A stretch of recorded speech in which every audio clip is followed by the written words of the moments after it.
이어서 오늘장 영향을 미칠 공시 하나 확인해 보겠습니다. 지금 자동차 가죽 시트 만드는, 그러니까 피혁 제품을 만드는 회사입니다. 유니캠 관련한 새로운 공시가 떴네요. 어떤 내용입니까?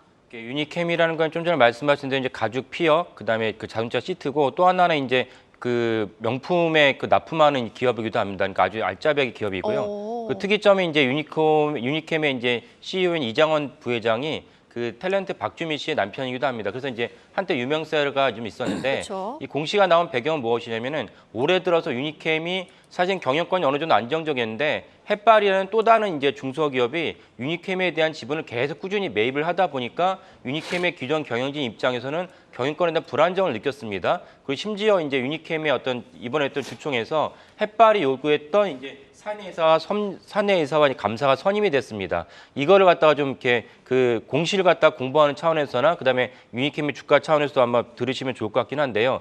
우리나라의 어떤 상법의 규정에서는 3% 물론 이제 모든 주주가 다 이제 그 주식회사의 어떤 주주이긴 하지만은 한 주만 갖고 있어도 중요한 주주이긴 합니다. 하지만 3%가 넘으면은 그때부터는 주주 제한을 할 수 있습니다. 주주 제한은 무엇이냐면은 주주총회에서 단 한 주를 갖고 있는 주주가 출석을 해서 해당 사안에서 가부간의 의사표시를 할 수가 있습니다. 이게 보편적으로 알고 계신 사실인데, 근데 한 주주만 갖고 있다고 해서 주주 제한, 주총에서 어떤 제안을 하고 싶다는 것을 할 수는 없습니다. 근데 3%가 넘으면은 그 주주 제한을 할 수 있습니다. 그러니까 회사에 대한 경영진에서 이런 적을 갖다 제한할 수 있다는 그 조건이 3%입니다. 그래서 정확하게 그 햇발이 3%를 딱 갖자마자 이제 바로 유니캠에 대해서 주주 제한을 했고, 아까 말씀드린 사내이사에 대해서 햇발이 원하는 분이 사내이사가 됐습니다. 감사도 마찬가지고요. 그래서 3%는 그런 중요한 어떤 허들이다 보시면 되는데, 이런 관점에서 유니캠이 아까 말씀 이정원 부회장을 비롯한 기존 경영진 입장에서는 이제 빨간 신호등이 켜진 것이죠.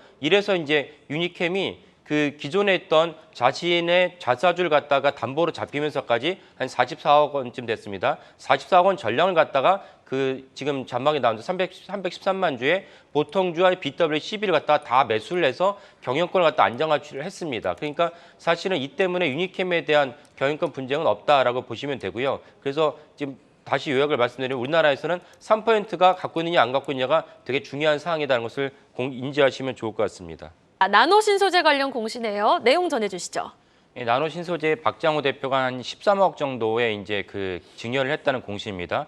그 증여를 받은 주체를 보면은 공시에는 이제 대학교라고 나오고 어느 대학교인지 나오지 않습니다. 근데 추정을 한다면 나노 신소재 박장호 대표가 이제 학부는 이제 연세대를 나왔고, 그 다음에 창업을 할 당시가 이제 한밭대학교, 대전에 있는 국립 한밭대학교 교수였기 때문에 아마 두 대학 중에 한 대학이 아닐까 싶습니다. 그 참고로 말씀을 드리면 이제 그 IR 담당자에게 전화를 하면은 대부분 이런 것들 친절하게 알려줍니다. 그러니까 지금 방송을 보시는 일반 시민들도 IR 담당자에게 이러이런 것들 갖다 물어보면 친절히 알려주고, 또 사실은 문서로 이제 적시할 수 없는 내용도 종종 있는데 그런 것도 역시 전화로 물어보면은 그 상황을 갖다 설명해 줍니다. 그러니까 한 번씩 경험해 보시면 좋을 것 같고요. 그 증여를 하게 되면 증여받은 당사자는 이제 증여세를 내야 되는데, 앞으로 이제 증여를 발표한 전후 2개월의 주가를 평균 내게 됩니다. 그러니까 증여를 한 당사자 입장에서는 세금을 증여를 받은 분이 됩니다. 그 증여받은 분이 가급적이면은 증여세를 덜 내기 위한 구간을 갖다가 이제 선정하게 됩니다. 그래서 앞으로 2개월 정도는 주가가 크게 오르지 않지만 그 후에는 올라갈 가능성이 높다라고 이제 판단을 해서 증여해서 가능성이 높습니다. 이 점을 역용으로 이렇게 활용하시면은 주가의 수익에 큰 창출할 수 있고요. 나노 신소재는 많은 분들이 아시겠지만 이제 그 음극재, 2차전지 음극재 이제 도전제를 만드는 데서 CNT라고 해서 이제 카본 나노팁을 갖다가 집어넣는 카본 나노팁을 이제 제조하는 기업입니다. 그래서 싱글월, 멀티월 같은 것도 있는데 그 기술적인 것 때문에 자세하게 설명은 안 드리겠고, 다만 이제 나노 신소재 최근에 좀 불안한 요소라고 하는 것은 어떤 게 있냐면, 나노 신소재 이제 우영 인베스트라고 그 이전부터 상장 이전부터 주주였습니다. 여기가 최근에 4만 5천 주를 매각하면서 63억 원의 그 현금을 했는데, 우영우 대표는 이제 그 박장호 대표의 친동생인 박현우 부사장이 개인 회사입니다. 이 점은 좀 다른 분들이 주의하시면 좋을 것 같긴 합니다.